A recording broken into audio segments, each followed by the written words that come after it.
Welcome back to Dirt and All, episode 8. We are here with a special guest today, Clare Pearson, the CEO of Little Wings. How are you, Clare? I'm great. Thank you so much for having me. Thanks for coming in. You've travelled up from Sydney yesterday, stayed in sunny Kempsey. I travelled up last night. It's nice to come back to the bush. I always love coming out regionally. And, this is where our heart is. This is where we support. Exactly. And Welcome. welcome. And Ben, how are you today? Yeah, I'm doing well. That's Yes. the way. So, look, admittedly, when we first started speaking with you guys, we weren't really aware of Little Wings, as we've discussed. And since then, as we were saying before, it's like when somebody tells you they're buying a particular model of car, you start to notice it more. We've seen a lot of Little Wings recently. And for the listeners out there, quick intro from me. Little Wings is a not-for-profit. You guys are providing free air and ground transport for seriously ill children, and focusing specifically on regional New South Wales regions. That's exactly right. So Little Wings provides completely free and unlimited support for seriously ill children. So think about children that have chronic needs or a serious injury where they need to fly on a regular and routine basis. So some children will only fly with us for a few months, but some children will fly for many years. And in fact, our longest passenger is a little girl named Armani from Canamble. She has very serious burns. She's been flying with us for 8 years. Oh, wow. To Sydney from Canamble. Yeah, she goes to Westmead Children's Hospital. Yeah. So she's had a bit of a growth spurt at the moment. So we see her every week. She comes in every week for surgery and skin grafts. And then she'll be okay for a few months. Yep. But then she has a little growth and she needs to come again because once you've had burns, particularly when it's over 3/4 or more of your body, it no longer stretches. So every time you grow, you basically constricted in your body, in your skin. And it's quite painful and the skin thickens and they have a lot of complications. Yeah. And before we go much further, we discussed this earlier. This episode is a little bit different for us, and to our audience out there listening, Ben and I, when we first started talking about Little Wings, we were really impressed, and I think you guys out there are going to be impressed with this too. It's a great cause, and it's reaching into a lot of the mining communities and areas of regional New South Wales that I think a lot of our audience would be aligned with too. So, Absolutely. Over the last 10 years, we've had incredible support from a range of different mining companies. And we supported a lot of the families of the workers that have had injuries and need to fly with us. And so that's really, I suppose, solidified that communication and that relationship with them. And in the last 10 years, they've funded nearly 60 missions for families. Wow. That's some just sponsorship by, Yeah, just sponsorship. You know, a mission costs us $1,500. It's not cheap. So we've got our own fleet. We own our planes. We've got 4 little planes, 6-seaters. Yep. And that means that the child can fly in a very controlled environment, which is so important because if you're immune compromised, if you've got very serious infections, you can't go on public transport. And of course, usually it's mum supporting the child. If she drives, if she has access to a car, she's away from the other children. She can't support the family unit. And it can be, 3 days a round trip just for an appointment. It's just so taxing on the family.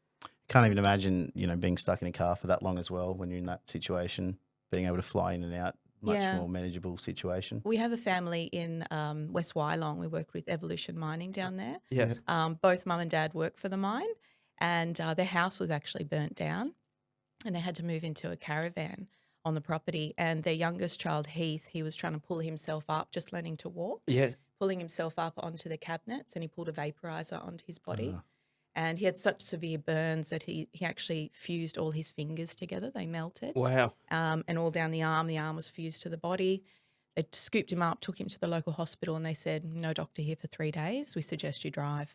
Oh, my God. And so that's what mum did, 6.5 hours in the car with a screaming baby. To Westmead Children's Hospital. But with the support of Evolution Mining, that family did 38 missions in a year. Wow. And Heath no longer needs us. He's got a full functioning hand.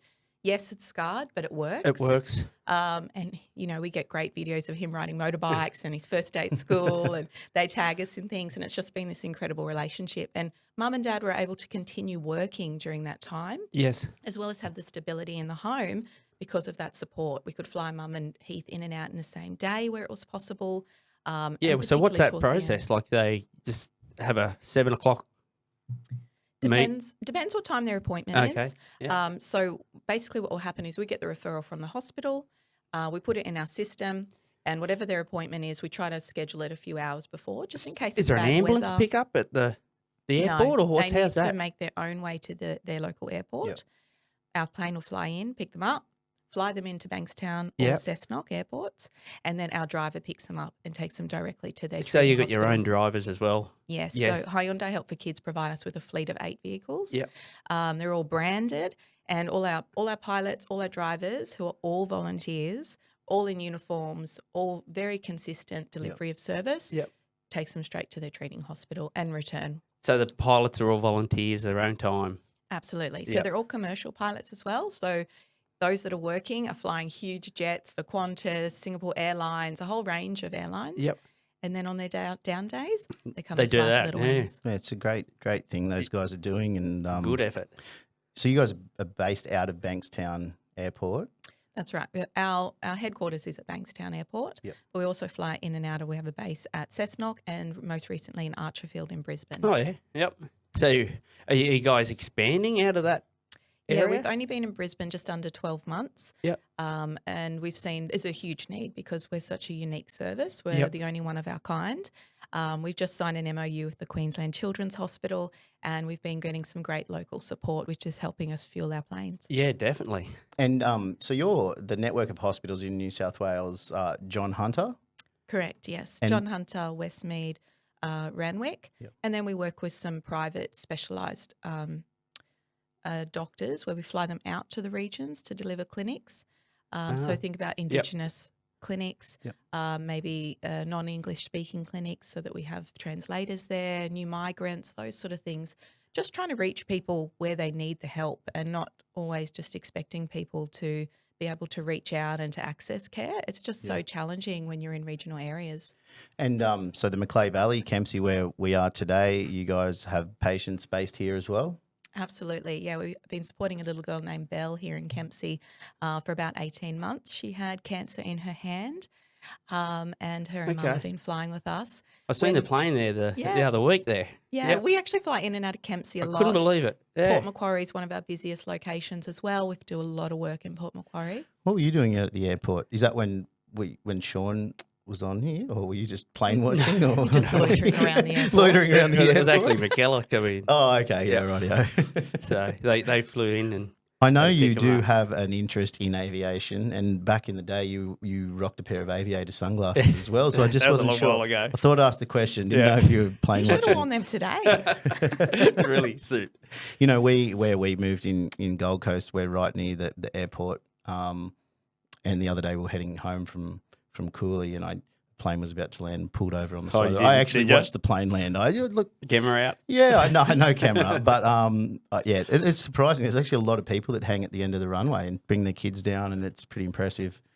Yeah, I mean, I Just never a fun worked in fact. aviation beforehand, but there is something super cool about arriving early for work, going into the hangar and seeing that little fleet of planes. Yeah. And, you know, pilots, they're their own breed. They're a particular type of person that flies a plane. They're very particular. Not like me, you know, I follow no rules. I'd be a terrible pilot. I wouldn't survive. Very strict.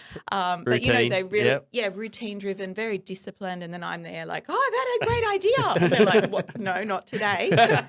Well, even like, you know, my company Ambrosia, we're licensed by CASA for aerial photography, and even in getting licensed for the REPL and the REOC certificates, it was intense. It was there's a lot with the navigational component and the radio component you have to learn. I have a lot more respect for pilots after doing that course because that's obviously just a very small percentage of what they would have to know to do that job. Yeah, absolutely. And I think people don't realise how big the aviation industry is. You just think planes, you think pilots, but there's so many components to it. We work so closely with CASA, and Pip Spence I know personally very well, who's the CEO of CASA. But it's really important to have that open dialogue and to be mindful of how many different companies and businesses and industries are all integrating and working together across the aviation industry. Yep. So the pilots, like, do you guys put a call out for them to come and work for you? Is it a word of mouth thing? How do you guys manage how do you get volunteers? to get your volunteers in the door? You'd think it's hard, but we actually have a long waiting list of pilots that want to fly with us. It's excellent. I think because we set our standards very high, they have to be commercial. They have to have done a minimum of 1,000 hours flying. Yeah. And pilots want to fly. You know, they want to fly different types of aircraft. And the Baron's one of those sort of the Toyota of the sky, you know. Yeah. It's like it's reliable, it's economic, but So it's that's also what they a all cool are? little plane. They're all Barons. Yeah. We do that as part of our safety rating, so they're all the same plane, the Yep. same configuration every time when they jump in the plane. Right. Yeah, so people will apply to us for pilots. Yeah, right. When they come on board, even though they're very experienced, they have to do a minimum of 25 hours training with us, but up to 50 before we sign them off in our plane. As well. And the drivers, they're all volunteers as well that come and pick the kids up. And all volunteers. So we're actually 90% volunteer-led. We actually only have 8 paid staff, including myself. Yes. So we are an organisation run by the community for the community. And there's something really magical about that, you know, just – I don't know, coming into work every day, everyone is there because they want to be there. They want to make a difference. They want to connect with families, and usually they have some sort of connection with regional New South Wales or regional Australia. They've lived there, they've worked there, they've got family there, or they just understand the barriers that are there and the way we're breaking them down. Yeah, that's great. So you've got the aviation component, and you guys have the on-ground transport as well that Hyundai is behind. What other components are you guys getting volunteers in the door to help out with? Like what, so sort of end-to-end operations, what's a snapshot of that, you know, who you've got behind you guys there? Yeah, I mean, one of the things, we obviously always ask for donations because we're not government funded in that way, but it's really leaning upon people's time and talent. So people working in marketing and photography, events, a whole range of different ways people can give back. And sometimes that's just for a short time. They might be like, I've got 2 months off, I want to do something for you. So we have people working on cybersecurity at the moment, working on our website. Yeah, cool. So they come on, but other people say, I'll give you a day a month. I work in HR, I'll come in and, you know, do all your recruitment, I'll help you with training, whatever it might be. Safety is obviously a big one. We get people come in and do a specific safety training for us, maybe do an audit on a particular angle of our organisation to give us that specialised feedback. So we really lean on people to come in and say, put their hand up and say, yeah, I want to help. I can do that, yeah. Yeah, that's right. Okay. And so we spoke earlier about the cans recycling situation. Can you tell the audience a little bit more about that? Because I wasn't aware of it. Like, and what it's worth and what you can do for little to no effort at home to be able to contribute to this, because I wasn't aware, and I think it's very easy and very valuable to be able to help in this way. Yeah, absolutely. I mentioned the little girl Armani before. Armani's from Canamble. They don't have a lot of money and times are tough in the bush. And Armani started collecting cans. She actually inspired this program for us. And so Armani has actually funded one full mission for another child by collecting wool in her dad's shearing shed as well as the cans. And what's the wool for? So she went after school every day and collected all the tufts of wool from around the shearing shed. And then she got one full bale, sold it at market, which got her $500. And then she collected cans until she'd funded one full mission. So we thought, how amazing this concept of kids helping kids. Like just this simple, you're not asking them for money. They're probably already drinking the poppers, the Coke, the whatever they're drinking. All they've got to do is collect 20 bottles.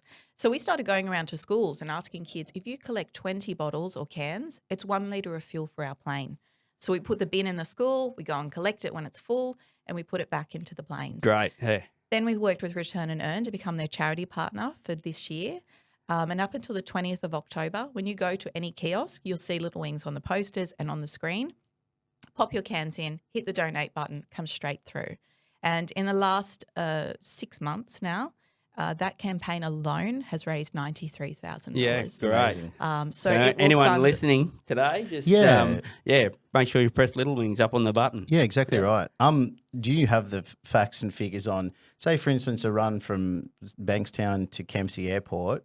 How many litres of fuel? Like, do you have the sort of breakdown or an on estimated cost? With is that like a $10,000 episode or? Yeah, so every mission costs us about $1,500. Yep. But it's $600 an hour to fuel the plane. So from Sydney to Kempsey would be I think it's an hour and 10 minutes. Yeah. So you're looking at just over $600 one way to pick up. Have you done the maths on the cans? How many cans? It's a lot of cans. Our goal is to raise 1 million cans. So we'll have donated 1 million cans by the 20th of October, and we're well on our way. Wow. Yep. But it takes everyone. Sometimes I'll pull over. I've got one bottle in the car and I'll just pop it in if there's no one waiting. Yeah. And it seems ridiculous, I know. But if I'm driving past, I know. Why not? And this is our initiative here at the moment. We're going to have a bin, especially for Little Wings. Yeah, we're going to put that in-house here. Yeah. And guys, if you're listening at home, we know a lot of our audience probably go through a few cans, particularly maybe on a Friday afternoon, on a Saturday or Sunday. Before you pop them in your yellow bin at home, just maybe next time think that this is a great place where you can put those cans and make a difference quite easily. And guys, you're in luck because I have driven a van here today and I have a bin on board. Oh, is that right? Do you really? Oh, wow. The surprises keep coming. Good. Amazing. Cool. Thank you very much. That'll definitely get used. Yes, definitely. That's great. So, and Ben even said that he's going to buy the cartons of Coke himself personally and just have them here so people can drink and then put the cans in the bin. You're going to be very popular. Right on, yeah. Just no zero or Diet Coke allowed. Yeah. Oh, you're not into zero? No. It's real sugar. Yeah. Oh, you like real? You do, and you like raw sugar too. Yeah, don't you? raw. Yeah, raw. Okay. With the industry, so what other industry partners from the mining and construction sector are you guys aligned with? Yeah, we've worked with so many different mines, Whitehaven, Evolution Mining, Glencore, Liddell. So we've got some really great partners. But of course, we have crossover with other industries. We worked with Newcastle Machinery Sales, who are based in Newcastle and sponsor us. They've been sponsoring us now for 2 years. So every machine that goes out, a percentage of that, they donate back. That's how they good do work, it. Tracy. Because one of the things we realised is that it's that whole you see the car everywhere when someone says they're getting one. We realise that Shaw's Transport out of Darwin, who DGI used to transport their components. Anything up north, they've got the logos on their trucks as well. They do, yeah. It was a big day actually seeing it go up on that mighty truck, our logo, and we always give it a beep when you see it on the road. I'm sure they think, who's that random person beeping us? But there's just something cool about it, just this cross-industry support. Yep. And, they collect cans as well. They make donations. They sponsor events for us. They're really big supporters. Yeah. We have a personal connection and the introduction we got because one of our employees, her husband works there. And so it's just been a lovely relationship that's been really organic. We don't overtax them, and if they need something, they come to us. We always want to support and reciprocate that relationship. Yeah, that's great. And who's your ambassadors that you've got on board? Yeah, so for the first time, we've got an ambassador, which is Josh Reynolds, ex-rugby league player with the Bankstown Bulldogs, Canterbury Bulldogs. Canterbury, yeah. So, yeah, it's been really cool, actually. I have to say I'm not a huge NRL follower, but he is just the nicest guy. And, he just gets us. He's local to Bankstown. Yeah. He comes out to the airport. He connects with the kids, and he's just, been amazing. He's actually been participating in a program we developed. We saw a lot of children were getting bullied when they went back to school. Yep. Maybe their hair's fallen out, they have scars, and they're actually dropping out of school or refusing to go. So we developed a program which is called Soaring Towards Zero, which is about educating the healthy kids. And Josh has been a big part of helping us implement that program and just say, basically, if you don't have anything nice to say, just keep walking. And it's that simple. But sometimes it's just we're not prepared, and so we react. Yep. And even sometimes it's just the look or the isolation of that child. Yeah. So just saying to people, your friend's coming back, they're going to look different, they're going to sound different. And these are some things you could do to help incorporate and support them. Yeah, no, I think he's a great ambassador. He came across the Big Sports Breakfast and come across really good what he's had to say. It's great. Yeah, sometimes it just clicks and people get you. And like that was, we didn't even know about you then, and then it just comes up. Yeah. Yeah, I think he was. Luke said he was on the radio this morning as well. So it's that thing. It's you guys are obviously starting to sort of get a bit of attention. It's snowballing out there. Do you have plans to align with other ambassadors like this in the future? Yeah, we'd love to have other ambassadors and just reaching different audiences because it is just that touch point. So many people have never heard of us, and we need to make sure that people know about us if and when they need us. Yeah. So you just started in the Brisbane area. So do you think you'll try and stretch out through the East Coast or maybe WA, those areas? Eastern Seaboard is our focus. Yep. We do that for a number of reasons. One, financial, but also two, we work with the Barons, and the Barons can't support huge states like Western Australia. Oh, distance.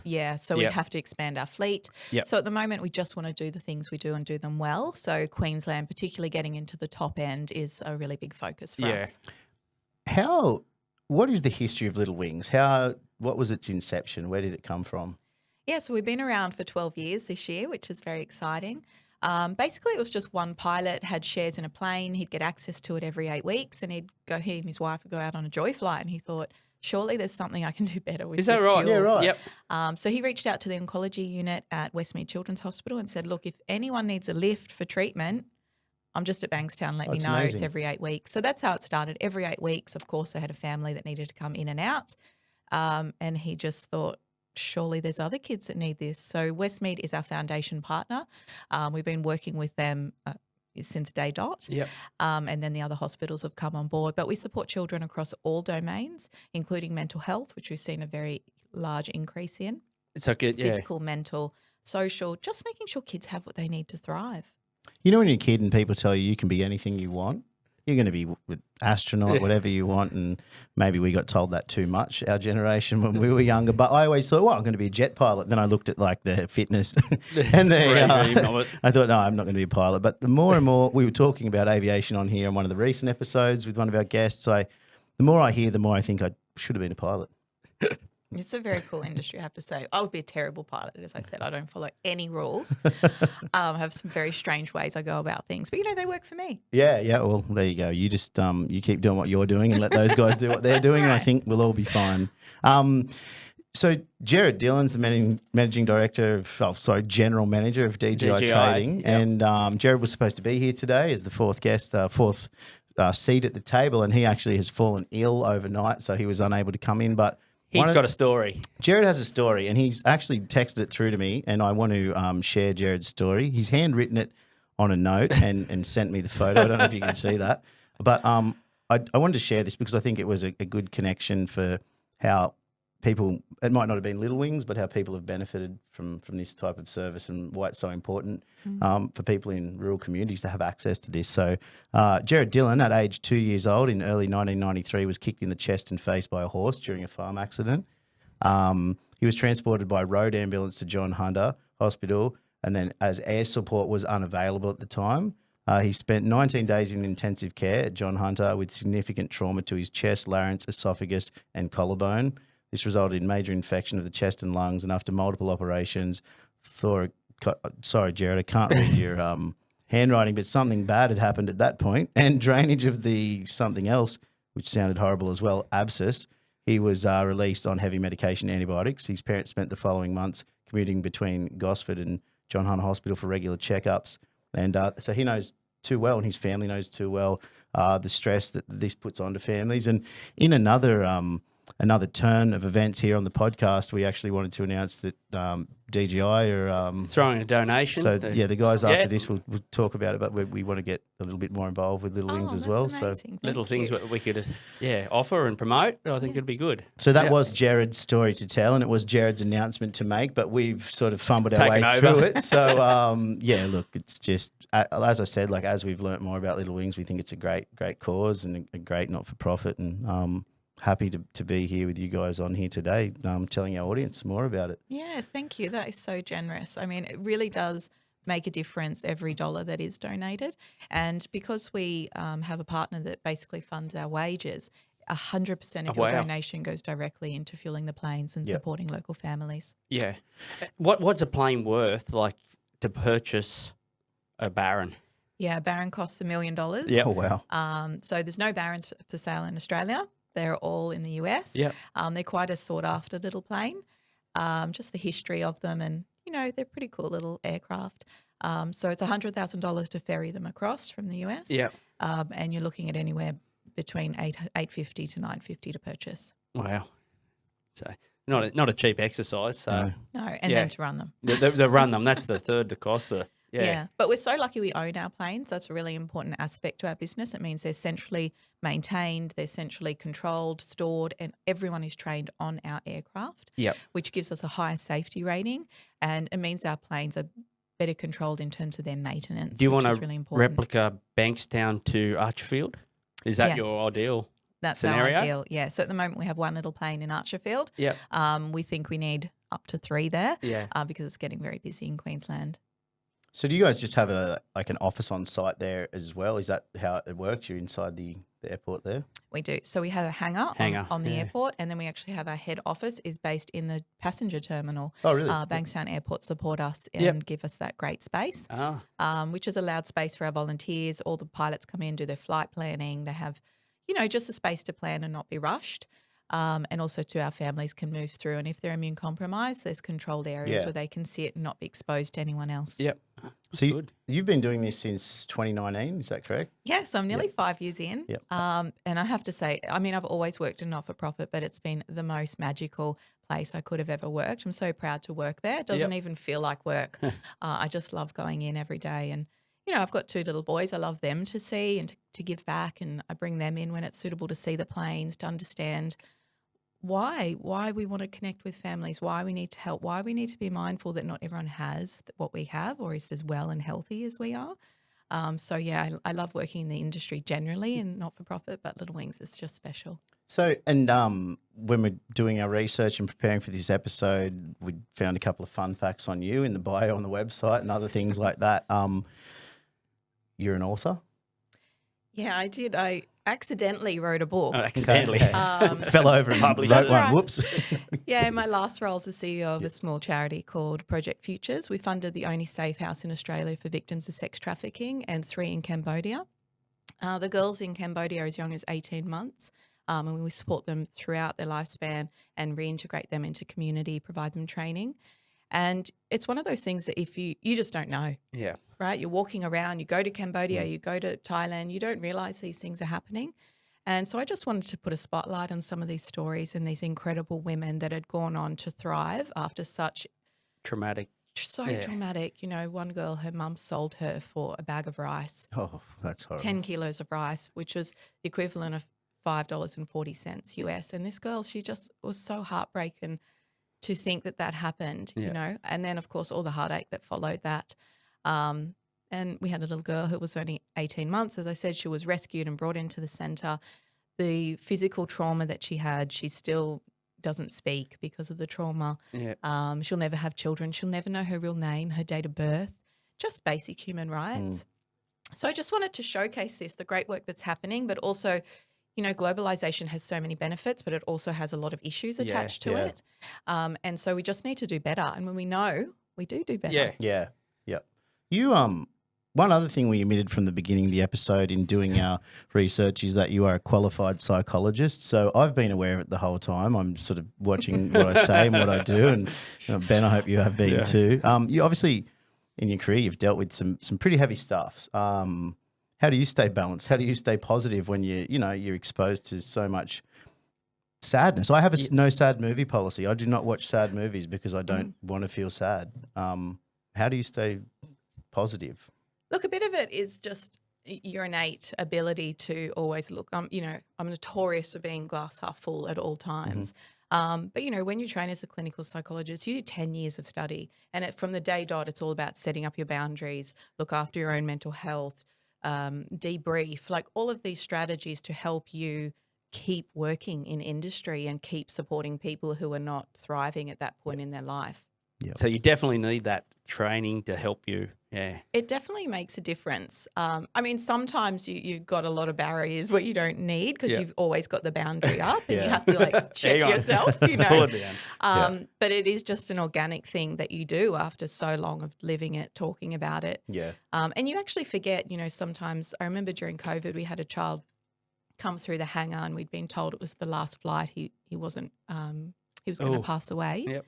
And so we sent him off, in grand style and made sure he had everything we needed and gave him a hug and all the things. When we came back into the hangar after they departed, the staff man that was with me fell to her knees and started crying. Wow. And it just was a realization for me, just because you're coping doesn't mean everyone else Yeah. is. Okay. And so we, from there, had a lot more support and training for our team For your and our own team. volunteers to make sure that they could digest. So if we know a child's terminal, usually the volunteers still want to really be part of that journey. So it's about checking in, making sure they have the support they need. Also reading them that if they need a little break, just redirecting them to another mission for a few weeks. And then if they want to return, to come back. Because sometimes it's just you're so invested that you can't see that it is affecting you. And you just never know where it's going to spill over. Yeah, that support of the volunteers is really, needed. It's so important. Yep. Yeah.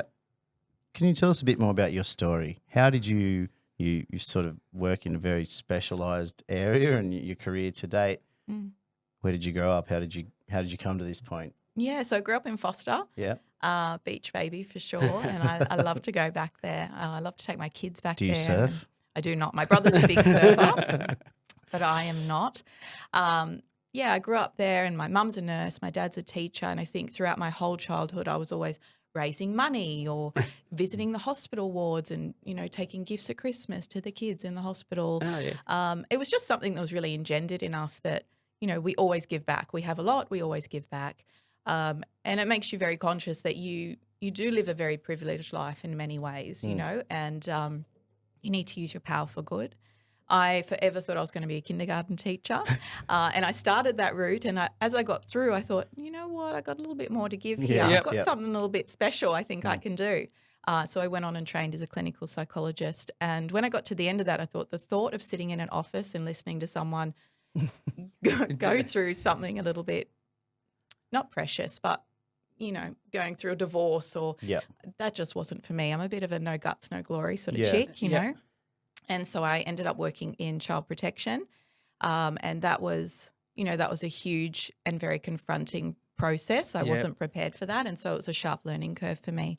But since then, I've just always wanted to connect with families that are maybe struggling or are particularly vulnerable. And so I've worked in lots of different industries, disability, early intervention, education, anti-human trafficking, a whole range of things. Yeah. But really at Little Wings is where it all came together, my training and my ability to sort of support families and step in and recognise some of those struggle points, but also too just supporting regional families. I spent a lot of time in hospital wards as a child just with my mum being a nurse. And so I just have that sensitivity and that passion to bring those families together. You know, when we look after the whole family unit, it creates well-rounded little people who will go on and be great, well-rounded humans and do great things. And so that's how I sort of think about my contribution to society. Yes, great.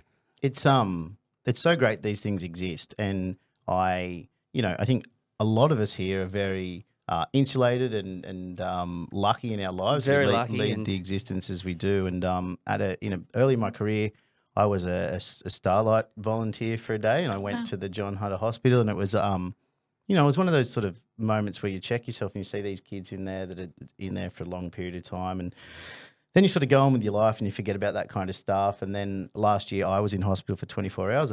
Something happened. I had to go in. I was in the emergency ward, and I just could not wait to leave. It was like I'd lost track of time and space. There was no windows. I didn't know what time it was, what day it was. And it just, to think of, you know, an innocent child spending so much time in the hospital, it's just so comforting to know that organisations like Little Wings exist. And you kind of hope that, I don't have children personally, but if I did, I'd hope that, if something ever happened to them, which I hope it doesn't, that, someone like you guys would be there to help. Yeah, often when people say, "Oh, I've never heard of you," I say to them, "Great." Yep. Because it means you've never had a sick child, and if you have, it means you could access the care you needed. Yeah. But we want everyone that crosses our path to become a Little Wings champion. And so you might tell someone who wants to sponsor us, someone that needs us, someone that has a talent that they can share with us, even for a short time, because it all makes a difference. A big difference. Well, like you said, if you don't know about you guys, it's a great thing, but it's good because now Woodsy and I have your number, so if anything ever does go wrong, we'll be Call anytime. and like, talking about that, like, do Westmead organise you guys, or do people contact Little Wings, or how does that? So anyone can contact us, that's no problem, but the actual referral needs to come through the hospital or a specialist service. Yeah. We wanted to make this easier for kids in the bush because we want to be part of that first point of contact and diagnosis. So their local GP or even a teacher or allied health in the regions can make those referrals as well. They can start with that. Yeah, reach out. That's right. good. We have a segment we run towards the end of our episodes. It's called 5 Quick Ones with Woodsy and Ryan. Be kind. Be kind. Oh, they're pretty basic. They're pretty basic. We made sure we kept it sort of highbrow for this. What was your first job as a kid? I worked in a pharmacy. Oh, okay. Crane's Pharmacy in Foster. Yep. Big shout out, Mr. Crane. He was a great pharmacist, but it's now Priceline, I think. Is it taken over? Yeah, sad. You're an author. What's your favourite genre and most inspiring author? I don't read a lot. Oh, there you go. Neither do I anymore. I have no time to read for leisure, Yeah. which is so terrible. But I love anything that's based on a true story. I love reading people's stories and their personal comments and learnings. I think you can always take something that applies to you and you just do better in your daily life. But I can't even name someone. Isn't that so terrible? I haven't read a book That's since okay. uni. Yep. Oh, neither. What do you watch? What's your favourite movies then? Is that easier? Oh Well, you don't have time gosh, for look, movies either. I love a bit of sneaky Love Island. I watch it Oh about no! I know, it's shocking. I know. I watch it about 3 a.m. in the morning because I'm not a big sleeper. Oh, I only sleep about 3 hours a night, and so I get up and I've done all my laundry, I've done all my extra work, the kids are asleep, and I jump on and I watch Love Island. You better get on top of that sleep, Claire. You might end up in hospital soon too if you my don't be gosh. careful. You know, I've never been a big sleeper, even as a child. Okay. My parents would go to sleep and I'd be there with a flashlight. I just can't sleep, and so I just don't know how anyone gets anything done if they do sleep a full 8 hours because I'm struggling on 3. Just one of those things. Question 3, Claire. In the brief time you've spent in the studio with us today, can you give us your brief psycho-evaluation of Woods? that's me. I think you're really gentle. You're very committed. You're very focused on the community. Yeah. I think it's hard in a short That'll period do. of time. That'll but, do. Sounds good. Don't do me. I think it's great that you're bringing people together. That's what you're doing here, and you're educating people on a whole different range of aspects that connect with the industry, and I think that's really amazing. Cool. Great. That was good. That was a good one. You're safe. Yeah. What's your favourite mid-north coast destination? Oh, it has to be Foster. That's No, but easy. isn't there a little secret spot like in Foster that you could tell us about? Salito Beach, that's a little bit south of there. That's a nice Yeah. spot. Yeah, look, I'm a big Blackhead girl. Oh, I spent yeah. a lot of time there as a child, Yep. and just has great nostalgia for me. I love to revisit that, even on a windy day. Just go for a walk and see all the people fishing. Bit of pippy. Yeah, Yeah, I love the out. pippy shuffle, shuffle. you know. Very good. And lastly, we ask all of our guests this. If you could go back in time and give your 18-year-old self any one bit of advice, what would it be? I think it would be just keep doing what you're doing.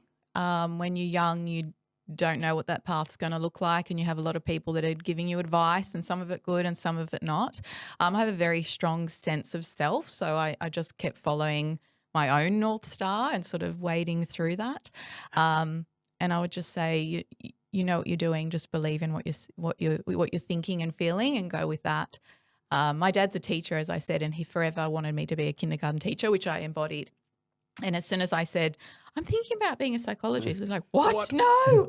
But I just pushed through, and I think along the journey, everyone's come with me and realised that sometimes you have to follow your path, whatever it looks like, and no matter where you land, and just to stand by it. Yep. It's a great bit of advice. Very nice. I think I would tell myself to not drink so much, but if I did, save the cans and bottles, because one day in 2024 you're going to donate them to Little Wings. That's right. I love that. Imagine if you collected this whole time. Oh, imagine that. God. We were playing up there. I know. I don't know where you'd be living with all those cans, but I know. Well, DGI's got a pretty decent facility. Bit of a yard that's there. true. Massive, space up the 10 back, acres. so- I got to go on a little zoom around this morning and see those trucks. I did not expect that. I Yep. wouldn't have worn white if I knew. And you had your PPE on, of course. Yeah. You were, Oh, everything without a doubt. was up to spec. So. Right. Very good. Look, as we reach the end of the episode, is there anything else you want to tell the guys here in ways they can support the organisation, or you? Yeah, of course. I mean, I've mentioned it a few times, but you can make a donation, big or small. It really does make a difference, and 100% of it goes into fueling the planes. We'd love to hear from anyone that has a special talent who is able to donate some of their time, or if nothing else, let people know about us. Yeah. Yep. Share our stuff on social media, like us, let people know that we exist, because you just never know when someone's going to need us. And we'll be putting that link up for the view on the video. I think that's very inspiring, just watching that and just going, yeah, wow, this is good. Yeah, we'll definitely share the stuff. And Yep. Thanks a Yeah. lot for coming on and sharing the story and getting the word out there. Thank you. It's been great to be here. Good, Claire. Thank Thanks, you. Claire. Thank you. Thanks.